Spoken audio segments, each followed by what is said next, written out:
Assalamualaikum warahmatullahi wabarakatuh.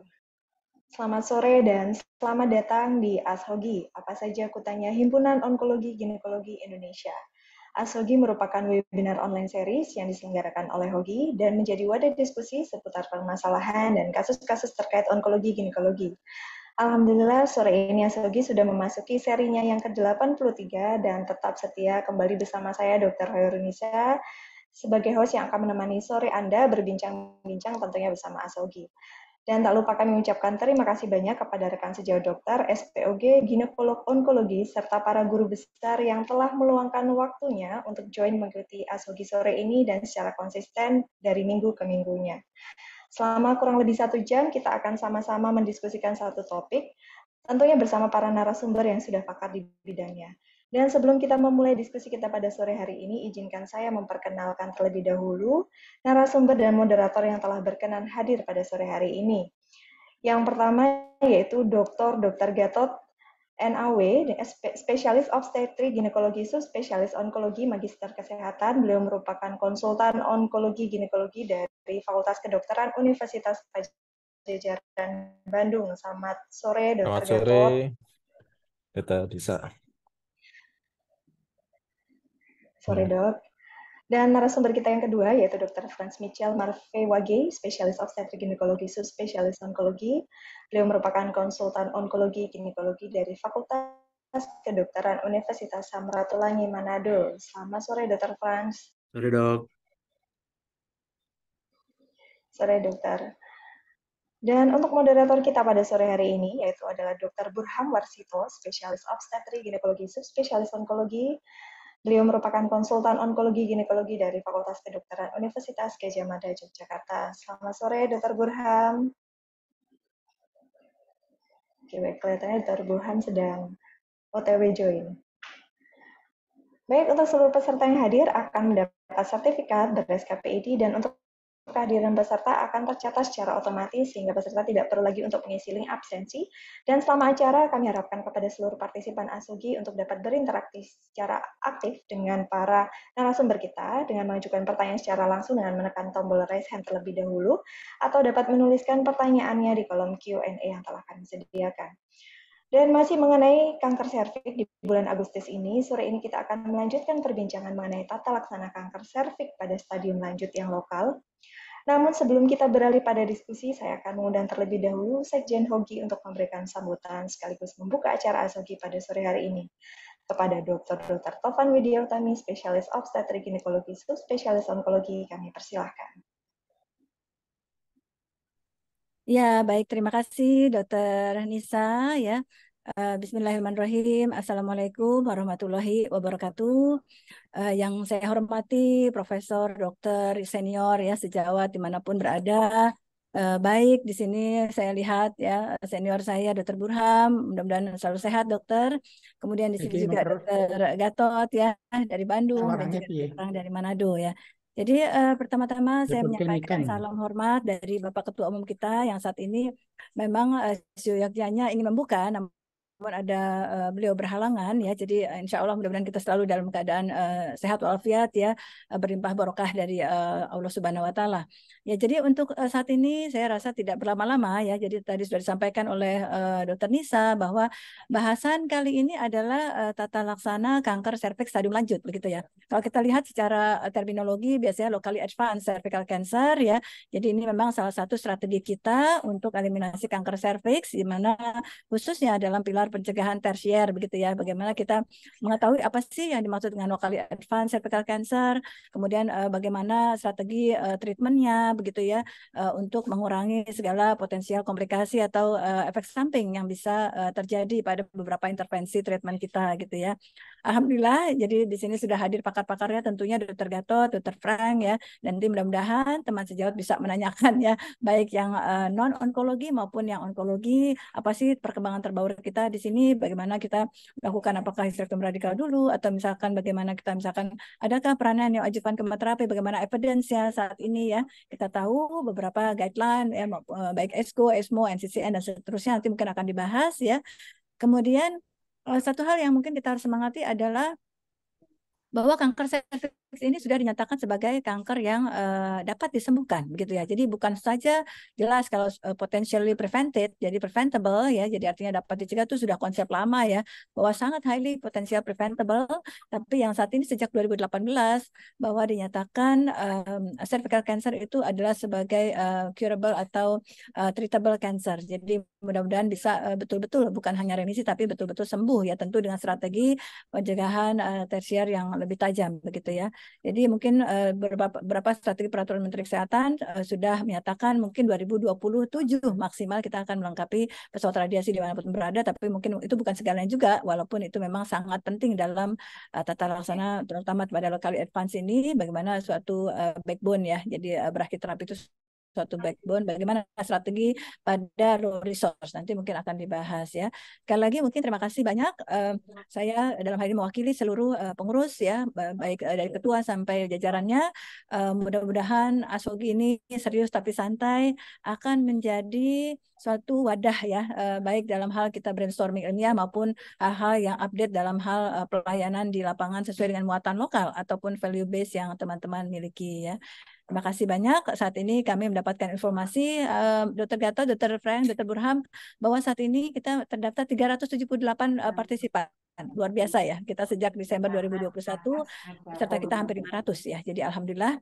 Jadi semakin melekat rasanya Hogi di hati teman-teman sekalian. Lebih kurangnya saya mohon maaf. Sekali lagi selamat mengikuti acara ini walaupun singkat, mudah-mudahan banyak manfaat yang dapat sejawat sekalian ambil ya. Tentu untuk kesehatan reproduksi perempuan Indonesia ya. Baik, terima kasih banyak. Wassalamualaikum warahmatullahi wabarakatuh. Saya kembalikan ke Dr. Nisa. Waalaikumsalam warahmatullahi wabarakatuh. Terima kasih Dr. Tovan atas sambutannya sekaligus membuka acara ASOGI. Baik, selanjutnya kita memasuki sesi diskusi. Kami persilahkan kepada Dr. Burham Wasito, Spesialis Obstetrik Ginekologi, Subspesialis Onkologi, untuk memandu jalannya pemaparan dan diskusi ASOGI pada sore hari ini. Monggo Dr. Burham. Baik, terima kasih. Selamat sore semuanya, Dr. Toval, Dr. Nisa, Dr. Gadot, Dr. Franz. Sampai ketemu di Ashoki yang 83 sore ini. Dan sore ini akan dibicarakan mengenai penata laksanaan CA Cervix stadium lanjut lokal. Yang pertama akan membicarakan ini adalah Dr. Gatot dari Konsultan Onkologi Ginekologi Unpad Bandung. Saya kira lebih baik langsung mulai aja. Silakan Dr. Gatot. Ya, terima kasih waktunya, Dr. Profan. Dan juga Ketua Hoki yang diwakili oleh Sekjen Hoki, Dr. Profan. Ya, terima kasih juga kehadiran rekan-rekan sejawat semuanya ya pada acara Ashoki. Ya, pada Ashoki yang ke berapa nih? Ke-83. Ini kita akan melihat atau mendengarkan tentang apa yang disebut locally advanced ya, cervical cancer. Jadi, bentar ya. Ya, ya seperti kita ketahui ya, istilah locally advanced itu sebenarnya sudah lama ya, tapi semakin ke sini itu kita harus tahu ya, karena yang kita tahu selama ini hanya kanker serviks stadium dini dan stadium lanjut. Tapi pada kanker serviks ini ada istilah locally advanced cervical cancer. Nanti kita lihat ya. Sebelumnya kita pembukaannya ini ya, kita ketahui bahwa kanker serviks itu penyebab kematian ya di dunia itu bisa sampai angka nomor 8 ya, kemudian ke angka barunya 7 ya di dunia. Dengan kematiannya ya kejadiannya 13,1 dari 100 wanita ya. Kita lihat dari data Global Can tahun 2020, memang yang tertinggi ini dulu kanker serviks itu termasuk tertinggi ya, nomor 2 dan nomor 3 ya waktu itu. Kemudian berkurang karena deteksi dini dan vaksin ya yang makin berkembang. Sehingga sekarang dia di sini di nomor 1, 2, 3, 4, 5, 6, 7 ya di dunia itu angka kejadiannya sekitar 3,1% ya, atau 604.000. Nomor 7, kemudian angka kematiannya itu nomor 10 ya. Jadi sudah lumayan ya menurun dibandingkan dulu. Kemudian di Indonesia sendiri ya, mungkin ini karena masalah geografi, sosioekonomi ya, dan masalah dokternya ya, dan tenaga kesehatannya, serta yang terutama untuk deteksinya ya, kita yang masih tertinggal ya, itu angka kejadiannya nomor 2 ya, sesudah kanker serviks ya. Ya, jadi dari total penduduk Indonesia 273, kasus barunya ada 396, kemudian kematiannya itu 234 ya. Jadi dalam 5 tahun prevalensi kasusnya ada 946.000. Nah, ini staging ya yang tahun 2018 dan sampai sekarang ya belum berubah. Itu kanker serviks itu ada yang 1A, itu A1, A2 ya masih mikroskopik, kemudian 1B ya sudah makroskopik dengan ada B1, B2, B3 ya, dulu sampai B2, mungkin yang senior gitu kita hafalnya sampai B2 ya. Jadi yang namanya B2 itu sekarang 2 sampai 4 cm, kemudian yang B3 itu lebih dari 4 cm. Kemudian stadium 2 juga dulu hanya 2A ya, semuanya dibagi jadi 2A1 dan 2A2. 2A1 itu 4 cm, 2A2 di atas atau sama dengan 4 cm ya. Sedangkan yang lainnya masih mirip ya. 2B itu sudah mulai menginvasi ke dinding paru. Ya, stadium 3 ya, kita tahu bahwa tahap 3 itu sudah 3A, 3B, 3C ya, seperti yang lalu, yang Vigo staging sebelumnya. 3A itu sampai sepertiga tengah, sepertiga bawah ya, vagina itu sudah 3A, tapi dia belum menginvasi ke pelvis ya. Atau 3B itu dia ada hidronefrosis, misalnya dia stadiumnya kita periksa 1B ya, tapi ada hidronefrosis, berarti dia sudah 3B ya. Jadi itu karena fungsi ginjalnya sudah kemudian ada lagi tambahannya 3C ya. 3C Itu dulu nggak ada, sekarang tambah 3C, ada 3C1, 3C2. Jadi 3C itu kena KGB ya. Kalau 3C1 pelvis, kalau C2 itu paraortik ya. Kemudian stadium 4 ya, penyebaran 4A itu penyebaran ke organ sekitarnya, sedangkan 4B jauh ya. Itu yang perlu kita ini ya untuk stadium. Karena semua stadium ini masing-masing penanganannya berbeda ya. Jadi kita harus tahu ya. Kemudian untuk survei angka kesintasan 5 tahun ya. Itu memang pada stadium awal itu 85%, kemudian stadium 2 65%, 35% ya, dan stadium 4 hanya 7%. Ya, jadi ini yang kita di negara berkembang itu ini seperti Indonesia itu terbalik ya dibandingin tadi ya. Jadi terdeteksinya itu kalau di negara maju itu rata-rata di stadium 1 ya 47%. Tapi kalau di kita terbalik ya di stadium 3 karena terlambat ya. Terlambat penanganan atau diagnostiknya pasiennya terlambat datang ya. Penyebarannya seperti kita ketahui itu bisa secara langsung, kemudian melalui KGB atau limfatik, kemudian hematogen ya, direct implantasi ya. Jadi penyebarannya itu kemudian gejala-gejalanya yaitu gejala pada stadium dini, misalnya stadium 1, stadium 1A ya terutama itu kadang tidak terdeteksi ya. Jadi kita harus rutin ya untuk deteksi itu ya minimal pap smear atau IVA test ya atau dengan IVA HPV ya. Pertama kalau dia ada stadiumnya ada lanjut biasanya itu ada perdarahan, ada postcoital bleeding ya, kemudian ada keputihan yang terus-terusan, nyeri panggul, kemudian udim pada kaki ya, gejala pada bladder atau pada rektum ya. Itu udah stadium lanjut biasanya itu. Yang kemudian staging ya pada kanker serviks itu secara klinik. Jadi kita bisa melakukan pemeriksaan secara klinik itu kita sudah bisa mengatakan bahwa ini stadiumnya. Ya, ditambah dengan kalau misalnya kita ada fasilitas yang lain, CT scan, MRI, PET ya, itu juga bisa ya dengan namanya istilahnya staging secara imaging ya. Jadi kita bisa pakai tanda R di sana.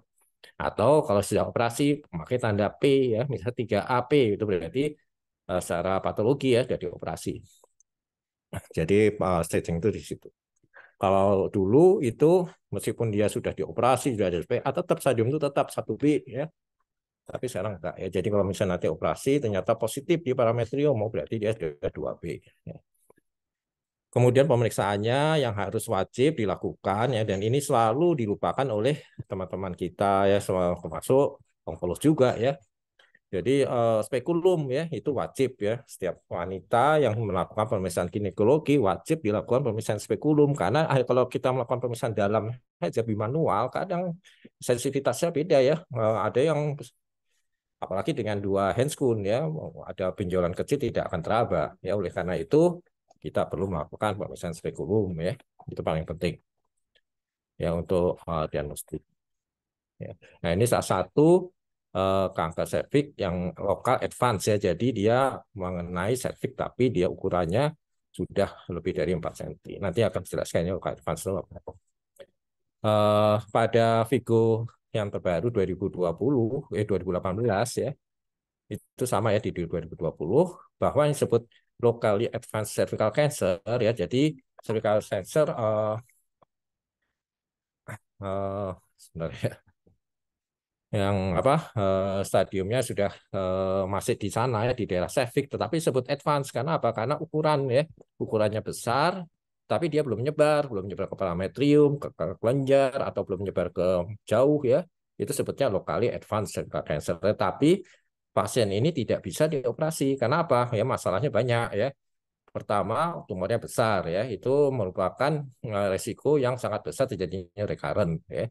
Maka itu disebut locally advanced. Kemudian faktor-faktor prognostiknya banyak ya. Jadi salah satu yang menyebutkan dia termasuk high risk faktor apabila ya tumor itu sudah besar yang 4 cm, lebih dari 4 cm itu kemungkinan adanya pembesaran KGB, kemudian ada penyebaran ke parameter lebih besar ya, operasinya tidak bersih, bukan tidak bersih ya, maksudnya susah ya dilakukan sehingga marginnya positif ya.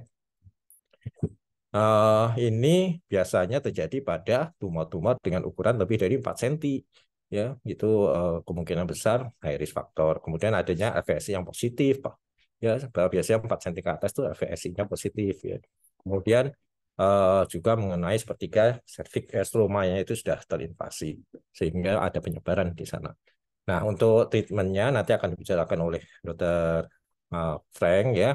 Itu macam-macam ya, nanti bisa kita dengarkan ya untuk treatment locally advance ya. Kemudian ya ini nanti juga akan dibicarakan pada itu ya. Yang penting kalau kita menemukan pasien dengan local advance cervical cancer yang pada stadium 1B, 3 atau 2A2 ya, kita bukan melakukan tindakan operasi, tetapi tindakannya adalah memberikan radiasi ya. Bagaimana kalau kita melakukan surgery? Itu boleh dilakukan kalau memang tidak ada fasilitas ya, fasilitas radiasi. Kita terpaksa memberikan neoadjuvan dulu, kemudian dilakukan kemoterapi ya. Itu juga bisa ya. Kemudian apalagi dia tumor-tumor yang besar ya, yang dengan jenis tipe sel ya itu adenokarsinoma, itu dia kemo radius resisten ya, jadi pengobatannya susah ya, di radiasi resisten, di kemo saja terpaksa kita melakukan operasi dengan misalnya kombinasinya bisa kombinasi kemo ya, neoadjuvan dulu kemudian baru operasi ya. Dan pada kanker serviks ya itu diharapkan ya modalitas itu jangan banyak ya. Jadi kita cukup memberikan operasi ke operasi ya. Kalau radiasi ya, bisa ditambah neoadjuvan atau adjuvan misalnya. Kalau dia positif kita berikan kemoterapi. Tapi kalau dua modalitas utama seperti tidak dianjurkan seperti operasi dengan radiasi itu tidak dianjurkan ya. Meskipun bisa aja kalau misalnya sulit ya operasi ya, kemudian terpaksa tidak bersih operasi itu ya, terpaksa kita melakukan dua kombinasi, tapi itu dihindarkan ya pada cervical cancer ya. Karena oleh karena itu kita hati-hati kalau ada local advance cervical cancer ya, kita melihat semuanya mulai dari segi pasiennya ya, kemudian fasilitas yang ada di rumah sakit ya, kemudian faktor-faktor apa aja, tipe selnya bagaimana ya, itu kita tindakan itu dilihat dari sana. Saya kira itu pendahuluan dari saya. Mungkin untuk treatmentnya bisa dibicarakan oleh Dr. Frank ya, berbicara selanjutnya. Terima kasih Dr. Burhan.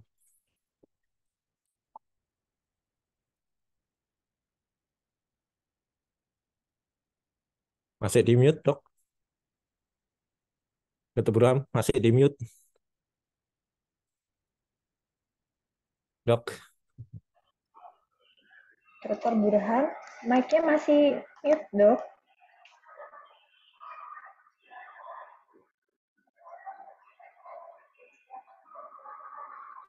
Belum di-unmute, Dokter. Mikrofonnya masih belum di-unmute, Dok. Suaranya tidak terdengar. Oke, Sampun. jadi Terdengar. terima kasih Dokter Gatot, cukup jelas dan saya kira sudah circumscribe dalam rekomendasinya tadi. Sebelum pada pertanyaan, saya kira kita lanjutkan dulu pada pembicara kedua, Dr. Franz. Kami persilakan, Dr. Franz, silakan. Dr. Frank, Dok. Frank. Frank.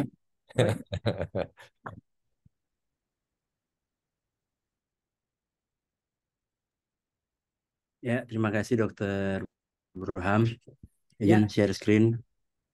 Sudah kelihatan, Dok? Sudah. Slide saya. Ya, jadi terima kasih.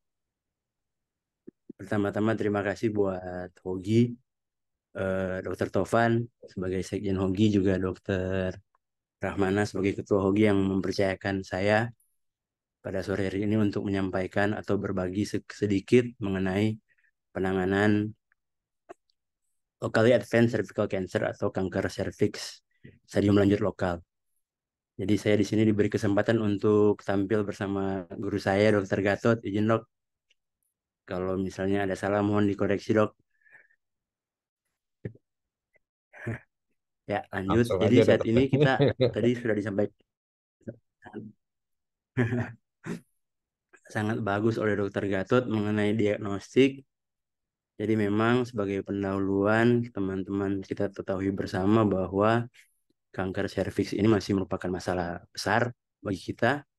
Dimana kalau tadi kalau pada angka insiden sendiri memang kanker serviks masih tinggi dengan mortalitas yang juga tinggi. Grobogan sendiri mencatat bahwa kanker serviks ini dia menduduki peringkat keempat dari seluruh kasus kanker pada perempuan di tahun 2020. Kalau tadi Dr. Gatot memaparkan seluruh pada laki-laki dan perempuan, kalau di peringkat pada perempuan dia masuk peringkat keempat. Di Indonesia sendiri memang ini merupakan suatu masalah karena masalah klise yang kita hadapi pada kanker-kanker serviks atau kanker-kanker ginekologi lainnya memang kebanyakan pasien-pasien datang sudah di stadium lanjut. Hampir 70% datang pada kita di rumah sakit atau di praktek sudah stadium lanjut, sehingga kematian kanker serviks ini ada sangat tinggi sampai 85%. Nah, melanjuti apa yang disampaikan oleh Dr. Gatot, jadi apa itu LACC? Sebenarnya LACC itu mencakup stadium dari kanker serviks stadium 1B3 atau yang tadi telah Dr. Gatot sampaikan pada bulky tumor dengan ukuran tumor lebih dari 4 cm, kemudian 2A2 sampai dengan 4A. 4A itu sudah terjadi infiltrasi di kandung kemih dan rektum. Jadi ini sebagai pengingat sebenarnya saya yakin teman-teman sudah tahu bahwa staging yang terbaru yang kita pakai sekarang adalah staging Vigo 2018, di mana terjadi perbedaan tadi sudah dijelaskan oleh Dr. Gatot. Nah, sedangkan penanganannya memang berbeda. Seperti kita ketahui bahwa itu terbagi dari early stage atau bahkan ada yang stadium 1A, itu kita sebut dengan mikroinvasif. Penanganannya pada early stage dan mikroinvasif, kalau pada 1A1 itu kita bisa diterapi dengan simple hysterectomy bahkan. Kemudian kalau pada stadium early stage atau stadium awal 1A2 sampai 2A1 itu kita bisa penanganannya adalah pilihan utamanya adalah radical hysterectomy. Mungkin kalau yang sudah mengikuti minggu lalu sudah dibahas mengenai penanganan radical hysterectomy atau surgery pada kanker serviks. Walaupun memang ada tempatnya untuk radioterapi pada stadium 1A2 dan 2A1 sampai 2A1 tergantung dari kondisi pasien atau fasilitas yang ada di center tersebut. Kemudian LACC yang kita sebutkan tadi yang berawal dari pada pasien-pasien dengan bulky tumor atau lebih dari 4 cm, jadi dari 1B3 sampai dengan 4A itu penanganan utamanya adalah terapi pilihan yang kita pakai adalah kemoradiasi. Berdasarkan guideline yang ada memang yang dipilih adalah kemoradiasi. Karena seperti yang tadi disampaikan bahwa utamanya untuk penanganan pada kanker serviks ini memang kita menghindari adanya multimodalitas. Biasanya pasien-pasien dengan bulky tumor akan terjadi faktor-faktor risiko prognostik yang lebih jelek dibandingkan dengan yang masih stadium awal. Sehingga kalau kita memilih untuk dilakukan operasi, ujung-ujungnya bakal terjadi multimodalitas dengan dilanjutkan dengan radioterapi. Sedangkan itu yang kita semua berusaha untuk menghindar, sehingga usahakan dipakai cuma satu modalitas saja. Nah, ini sebagai review sedikit bahwa memang ada beberapa opsi untuk penanganan pada kanker serviks stadium lanjut lokal ini tergantung dari fasilitas dan tergantung dari keadaan. Jadi kita bisa melakukan kemoradiasi, kemudian kita juga bisa dilakukan neoadjuvan kemoterapi seperti kata Dr. Gato tadi, dilanjutkan dengan radical hysterectomy. Walaupun memang sampai saat ini kemoterapi yang dipakai atau sebagai terapi utama untuk LACC ini kita masih menggunakan radiasi dikombinasi dengan concurrent kemoterapi. Nah, radiasi yang kita berikan itu dikombinasi antara eksternal radiasi dan brakiterapi. Ini tujuannya adalah untuk mengurangi terjadinya komplikasi terhadap organ sekitar, karena kita tahu setiap organ itu memiliki batas terhadap radiasi berbeda-beda.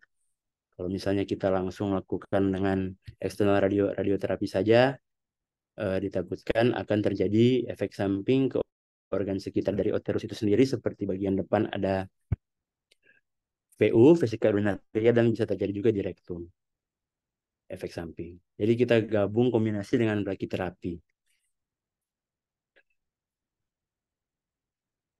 Nah, sedangkan kemoterapi itu mungkin teman-teman bertanya, kalau kemoterapi itu sebenarnya fungsinya adalah sebagai radiosensitizer. Jadi tujuannya adalah untuk meningkatkan efektivitas dari radiasi itu sendiri. Ada beberapa pilihan yang kita bisa pakai untuk radiosensitizer dari kemoterapi ini, tapi yang paling sering dipakai adalah diberikan bersamaan konkuren dengan cisplatin dengan dosis yang lebih rendah dibandingkan dosis yang kemoterapi biasa. Diberikan selama weekly. Walaupun memang ada beberapa pilihan pemberian cisplatin bisa diberikan weekly atau triweekly, tapi yang paling sering kita gunakan sampai saat ini adalah diberikan weekly setiap minggu. Nah, bagaimana dengan daerah-daerah atau center-center yang belum memiliki fasilitas radioterapi? Seperti tadi yang dikatakan oleh Dr. Gatot, nah di situ ada ruang untuk kita lakukan terapi neoadjuvan kemoterapi dulu, kemoterapi untuk menurunkan massa dari tumor itu sendiri dan mencegah terjadinya mikrometastasis dan metastasis jauh. Setelah itu kita lakukan radikal histerektomi. Memang ada beberapa penelitian yang telah meneliti angka keberhasilan dari pilihan modalitas ini. Ada yang mengatakan bahwa sebenarnya tidak ada perbedaan di overall survivor dari 5 tahun dari neoadjuvan kemoterapi dilanjutkan dengan radikal histerektomi dan langsung primer kemoradiasi. Tapi ada juga penelitian yang mengatakan bahwa kemoradiasi itu masih memiliki hasil disease free survival lebih superior dibandingkan dengan neoadjuvan kemoterapi yang dilanjutkan dengan radikal histerektomi.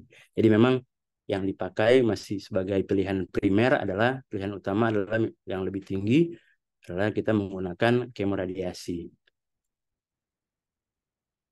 Nah, kemudian ini yang kita ada sedikit menyentil mengenai penanganan terbaru dengan menggunakan imunoterapi. Memang kalau pada kanker serviks itu sendiri imunoterapi ini masih jarang digunakan ya sebenarnya. Ada beberapa penelitian yang kita telah meneliti mengenai pemberian pembrolizumab. Jadi di Amerika sendiri itu baru disetujui pada tahun 2021 oleh FDA. Jadi ada penelitian yang meneliti mengenai pemberian pembrolizumab. Penelitian Keynote mengatakan bahwa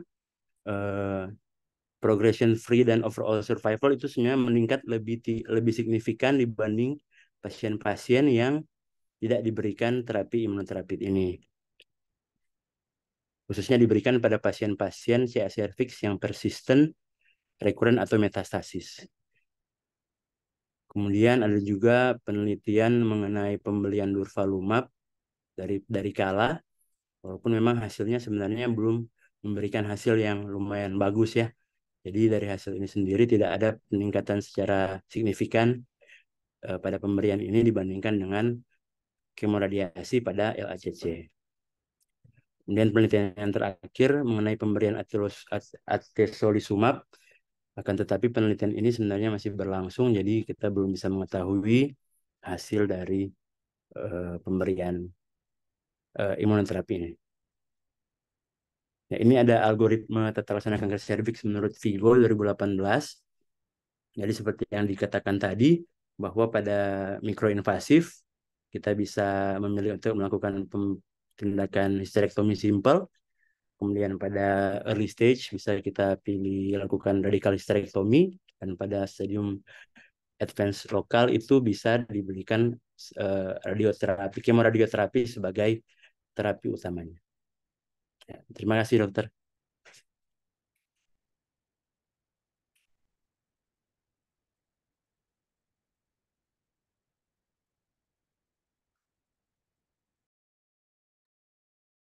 Izin dok, masih di mute dok, mic-nya dok. Punten dok.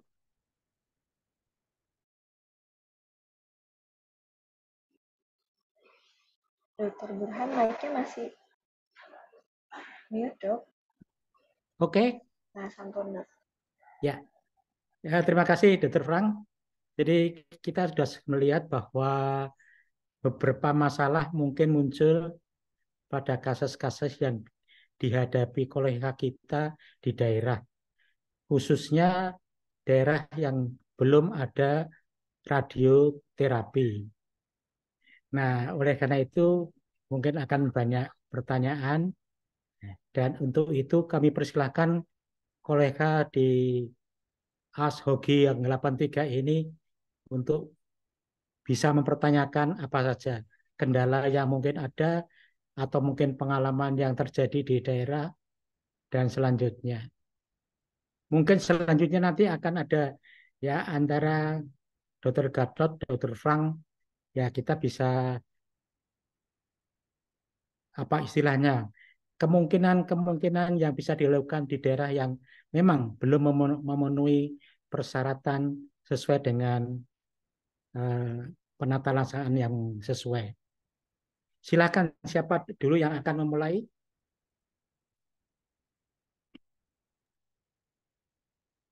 Saya kira tadi oleh Dr. Gatot bahwa utamanya ada radioterapi.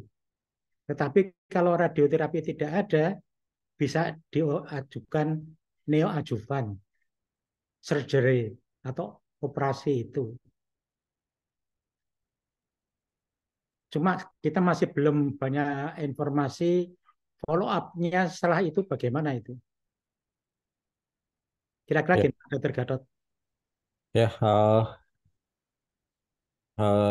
di beberapa daerah ya dok ya, mungkin kita tahu ya yang punya radioterapi kan hanya sebagian kecil ya dari beberapa kota di Indonesia.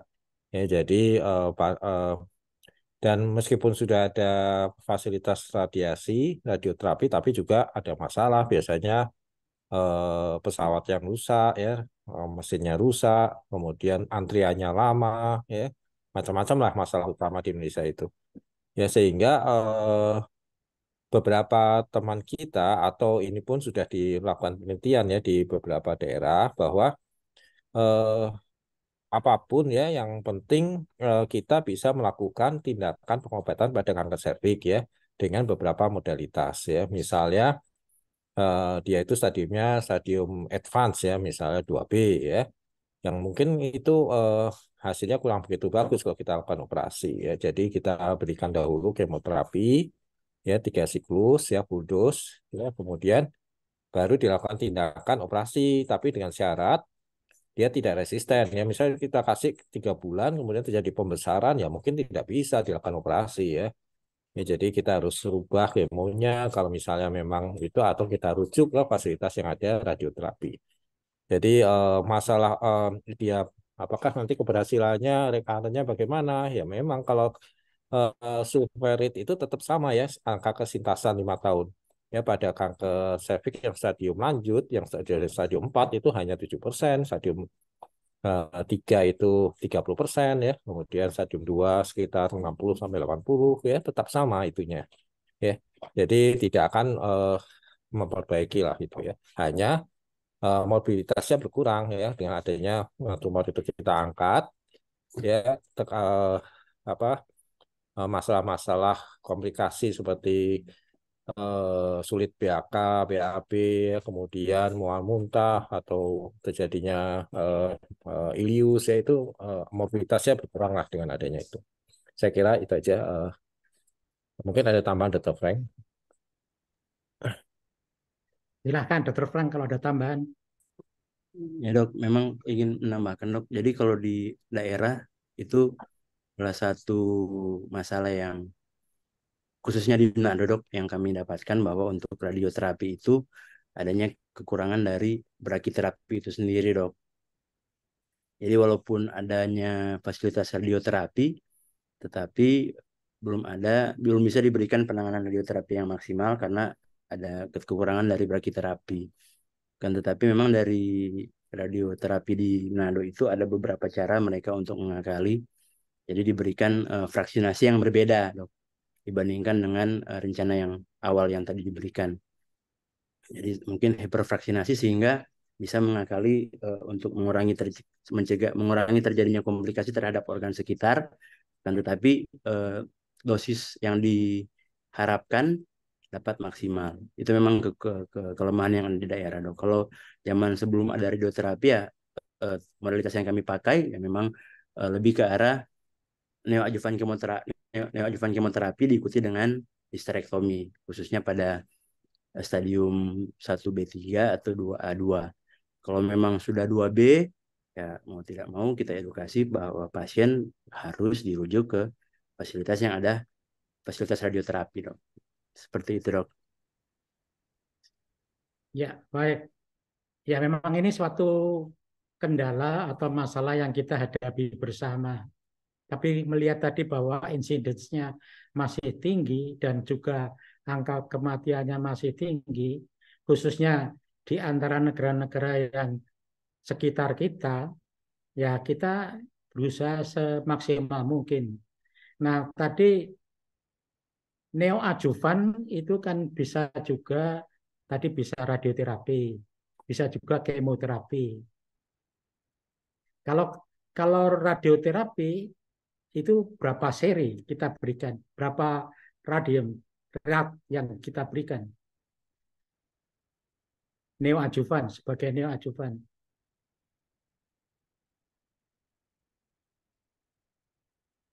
Kira-kira berapa, Dokter Gadot? Ya, neoadjuvan pada kalau terapi ya, pada terapi itu kita kan memberikannya 5.000 gray ya, rata-rata di situ 25 kali dibagi jadi sekitar 200 ya, 5 sekali pemberian berarti 5.000 bagi 25 ya, sekitar 20 ya. Kemudian Kali ya terus kali kali 200. 25 ya. Nah, Ya. tapi kalau untuk sebagai neoadjuvan ya, neoadjuvan radiasi kita di kanker serviks itu mungkin belum ada ya, neoadjuvan radiasi kemudian kita berikan operasi ya, itu masih ya pengalaman saya sih di Bandung belum ada, tapi kalau untuk neoadjuvan kemoterapi ya kita sudah melakukan sampai stadium lanjut ya, maksudnya itu dengan alasan tertentu ya, misalnya tadi masalah mesin yang rusak atau segala macam lah itu, Dok. Ya. Oke, jadi lebih baik atau lebih proporsional neoadjuvan kemoterapi. Ya. Nah, sekarang mungkin dari kolega yang lain-lainnya yang mungkin akan bertanya, silahkan. Ada pertanyaan yang masuk ini, Dokter. Izin Ya. saya bacakan ya. Ya, silahkan. Ini dari Dr. Stanley Tanjaya. Ini menanyakan kepada Dr. Frank, bagaimana efektivitas histerektomi pasca pemberian radiasi atau kemoradiasi pada kasus local advanced cervical cancer. Terima kasih.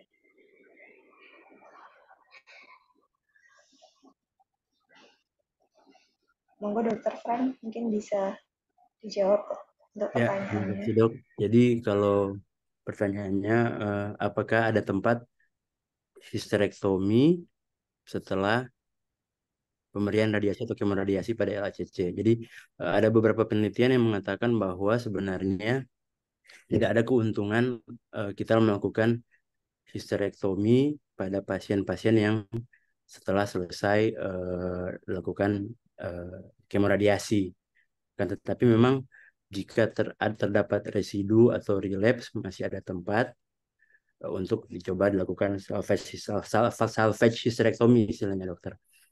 Walaupun memang dari penelitian yang ada belum tidak ada keuntungan yang bermakna untuk dilakukan hysterectomy setelah kemoradiasi. Ya, Dok. Mungkin Dokter Gatot bisa menambahkan, Dok. Ya, jadi memang kita kalau sudah selesai ya terapi kita lakukan, jadi kan ada radiasi itu atau kemoterapi akhir radiasi ya biasanya itu ke radiasi, kemudian kita lihat ya responnya ya, kalau dia pasca respon ya kemudian resisten ya kita nilai kembali ya, kita nilai apakah ada penyebaran nggak, misal parameternya sudah bagus ya, kemudian dia masih ada lesi di sana ya, kita boleh melakukan itu, mengambil itu ya untuk namanya hisektomi biasa ya, jadi untuk mengambil sisa lesi ya itu. Nah, kalau misalnya dia timbul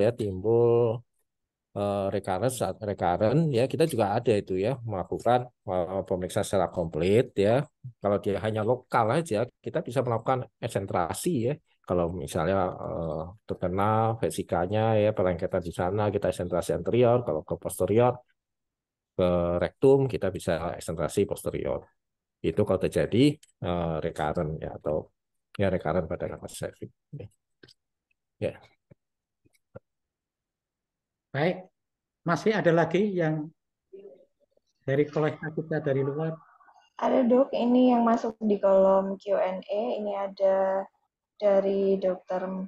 Muhammad Freddy Chandra Sitepu. Ini bertanya, pada kanker serviks stadium berapa cut-off-nya NAC atau neoadjuvan kemoterapi nih maksudnya dok ya, preoperatif yang bisa meningkatkan survival rate dibandingkan dengan kemoradiasi terapi.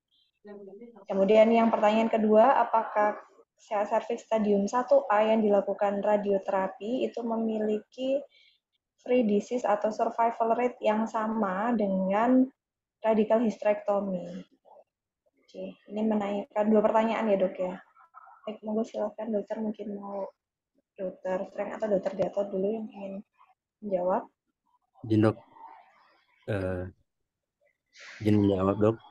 Kalau yang pertanyaan dari Dokter Muhammad, memang kalau dari NAC itu ada beberapa penelitian yang mengatakan tadi sudah disampaikan sebenarnya tidak memiliki perbedaan sebenarnya antara ada penelitian yang mengatakan bahwa tidak ada perbedaan yang bermakna antara survival rate dibandingkan dari NAC kemudian lanjut dengan histerektomi radikal dibandingkan dengan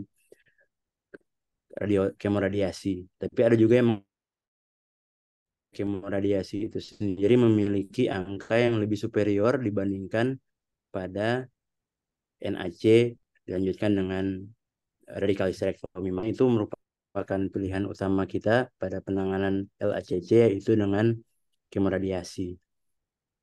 Kemudian ini mungkin pertanyaannya pada stadium 1B dok ya. Karena kan kalau 1A kita tahu bersama bahwa tidak perlu diberikan radioterapi. Kalau pada 1A itu sendiri bisa dilakukan simple hysterektomi sebenarnya. Karena itu masih mikroinvasif.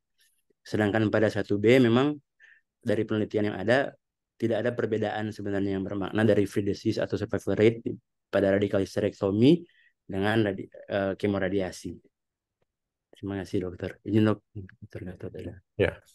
Ya, memang itu ya, jadi nggak ada ini. Tadi yang masa NAC ya, NAC kemoterapi dilanjutkan operasi, ya itu memang gunanya NAC itu, jadi dia itu selain kita akan teknik operasi ya, teknik operasi mempermudah teknik operasi ya, dan juga eh, biasanya akan mengecilkan tumor kan itu, jadi lebih inilah ya. Jadi bukan untuk survival-nya sama ya semuanya, morbiditasnya juga sama. Itu hanya untuk memudahkan saja. Kemudian ada juga yang namanya ini ya, radiosensitizer ya. Radiosensitizer itu kemoterapi. Kalau dia memakai kemoterapi itu ya, radiosensitizer itu sebenarnya diradiasi ya, kemudian diberikan kemoterapi dengan dosis yang rendah ya, dengan misalnya kalau cisplatin itu eh, kita berikan dengan 40 megameter square. Itu gunanya untuk radiosensitivitas supaya sensitif ya radiasinya, dan ada beberapa ya, salah satu syarat ya seperti selain berikan kemoterapi dosis rendah, bisa dengan oksigen, berikan HP-nya harus bagus ya, itu salah satu untuk supaya sensitif radiasi. Tapi untuk yang pertanyaan tadi NAC ya, NAC itu berarti kan kemoterapi dengan full dose ya, selama 3 dosis. Itu gunanya hanya itu aja ya, mempermudah. Ya, Mas. Sekarang untuk neoadjuvan kemoterapi, sementara ini yang digunakan regimennya apa saja? Apakah hanya cisplatin atau ada yang sudah yang lain? Ya, ya bisa ini saya jawab. Jadi kemoterapi pada kanker serviks itu kita harus cari ya. Jadi kanker serviks itu sebenarnya dia itu kemoterapi resisten ya. Pertanyaan itu ada beberapa yang pilihan yang sudah diteliti itu yang mungkin bermanfaat. Itu pertama cisplatin ya, dari golongan platinum itu cisplatin dibandingkan carboplatin ya. Kalau carboplatin itu lebih dominan ke ovarium ya. Tapi kalau misalnya tidak ada fungsi ginjal ya berkurang ya pada kanker kan sering gitu. Kita bisa memberikan carboplatin dengan dosis yang turun ya, yang rendah. Kemudian ada juga pakai 5-FU ya. Kemudian yang ketiga bisa pakai etoposide ya, itu ya, etoposide atau dengan platinum ya, apa IP ya. Jadi ifosfamid dengan cisplatin ya diberikan. Nah, itu salah satu beberapa yang kita lakukan ya bila terjadi pemberian NAC. Jadi bisa IP, bisa cisplatin aja, bisa 5-FU, bisa dengan uh, carboplatin ya. Baik, terima kasih. Ya. Dr. Frank, ada tambahan? Enggak ada dokter. Enggak. Oke. Ada lagi yang ingin bertanya lagi dari kolega kita di luar, Dr. Nisa? Ada satu pertanyaan dokter, ini tentang mungkin ranah ini kewenangan klinis ya dok. Ini ada yang bertanya, untuk tata laksana kanker serviks stadium 1A itu kan ditata laksana dengan simple hysterectomy. Apakah boleh dilakukan oleh SPOG umum, bukan onkologi ginekologi? Monggo dokter. Bertanya tentang kewenangan klinis. Mungkin ya. Jadi mungkin ini ada ya materi ini mungkin nanti ada salah satu materi ya. Jadi kapan kita melakukan. Jadi mungkin selanjutnya. Nah itu ada beberapa kewenangan ya yang boleh dilakukan pada obstetrik ginekologi SPOG ya umum itu pada semua kanker ya, itu ada masing-masing. Untuk kanker serviks sendiri eh, itu jelas ya kalau dia tindakan itu hanya hysterektomi total itu kan sudah merupakan kewenangan kompetensi dari SPG umum ya. Jadi itu boleh dilakukan ya. Seperti misalnya tapi dengan syarat-syarat yang harus terpenuhi ya. Misalnya tidak ada eh, apa yang positif misalnya FSI apa ya FSI-nya positif ya, kemudian tidak ada penyebaran atau stadiumnya biasa kita ambil 1A1 ya, itu boleh ya. 1A2 bagaimana? Itu ada kontroversi juga. 1A2 biasanya kita lakukan yang tipe 2, radikal tipe 2. Tapi kalau misalnya kita melakukan histerektomi total bagaimana ya? Beberapa penelitian juga ada yang mengatakan itu bisa ya dengan mungkin angka kejadiannya lebih tinggi ya, angka recurrent-nya. Tapi yang jelas kalau misalnya kewenangan atau kompetensi SPG umum itu sudah bisa melakukan itu boleh histerektomi total ya. Itu boleh dilakukan. Tapi kita harus tahu semua ya syarat-syarat itu harus penuhi. Ya. Ada tambahan, Dr. Frank? Jadi dok, mungkin selain LVSI bisa dilihat juga tipe histopatologi dari kanker serviks itu sendiri dok. Jadi kalau tipe yang squamous masih bisa ada tempatnya kita histerektomi total, simple histerektomi pada stadium 1A1. Tapi kan kita ketahui ada beberapa tipe sel lagi yang termasuk high risk, itu merupakan kontraindikasi untuk simple hysterektomi sehingga tidak bisa dikerjakan oleh SPOG umum dok. Jadi memang seperti yang katakan tadi ada beberapa syarat sehingga kewenangannya masih bisa jatuh ke dokter umum, SPOG umum apabila syarat-syarat terpenuhi, silahkan dokter SPOG umum untuk melakukan hysterektomi, simple hysterektomi. Terima kasih dok. Ya, baik. Terima kasih. Saya kira kita harus ya pandai-pandai untuk menempatkan tingkat kompetensi kita masing-masing sesuai dengan kondisi baik itu dari daerah ataupun dari SDM yang ada di pelayanan di sekitarnya itu. Apa sih ada lagi penanya lagi? Masih ada sekitar 10 menit.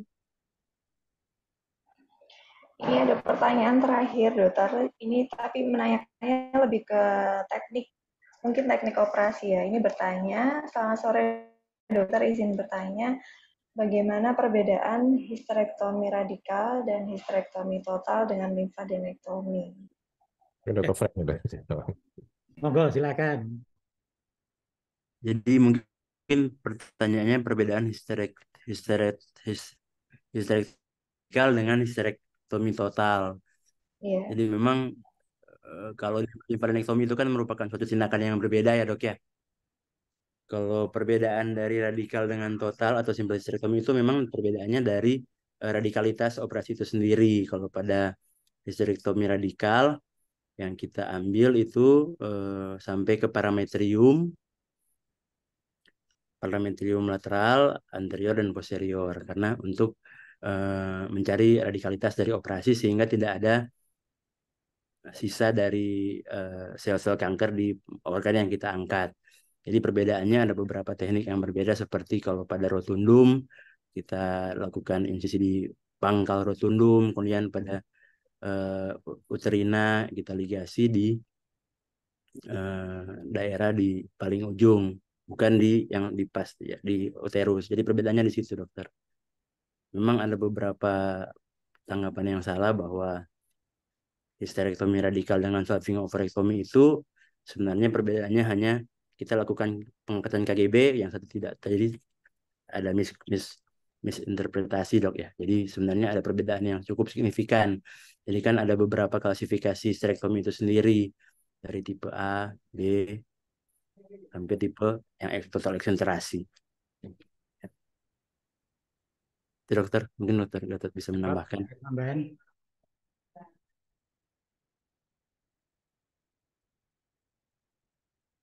Sudah cukup dokter Gatot?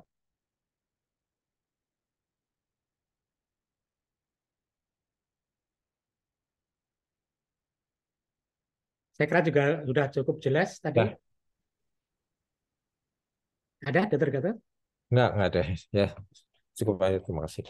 Ya, saya kira sebenarnya kemarin pada waktu PIT itu juga sudah disampaikan juga kalau tidak salah ada topik yang antara membedakan histerektomi total, histerektomi radikal, dan saya kira mungkin itu kita sore ini ya sementara ini yang bisa kita sampaikan ke kolega kita, tapi kita tetap selalu di setiap hari Rabu sore.